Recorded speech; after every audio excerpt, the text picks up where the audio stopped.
আসসালামু আলাইকুম। সবাই কেমন আছেন? আশা করি সবাই ভালো আছেন। আমি কিভাবে কন্টেন্ট ক্রিয়েশনে আসছি আজকে আপনাদেরকে শোনাবো। হয়তো আপনারা হাসিও দিবেন যদি কথাগুলো শুনেন আর কি। যখন আমার একটা এডমিন আইডি ছিল তখন আমি মোটিভেশনাল ভিডিওগুলো দেখতাম, তরসব বিল্লাল যেগুলো করে ওই ভিডিওগুলো দেখতাম। তখন দেখতাম ওই ভিডিওগুলো ফরিতে চলা, ওই ভিডিওগুলো আমার সামনে আসতো। তখন ভাবলাম যে সবগুলোর তো ফরিতে চলা ভিডিও, যদি আমি এই ধরনের ভিডিও করি আমার গুরু মনে হয় এভাবে উঠবে।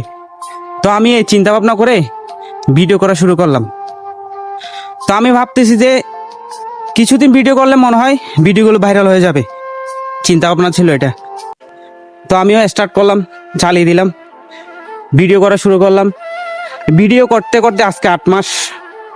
বিশ্বাস করবেন ভাই, একটা ভিডিও যদি ফরিতে তুলতে পারতাম, আমি রেগুলারলি ভিডিও ছাড়তেছি কিন্তু একটা ভিডিও তুলতে পারি না।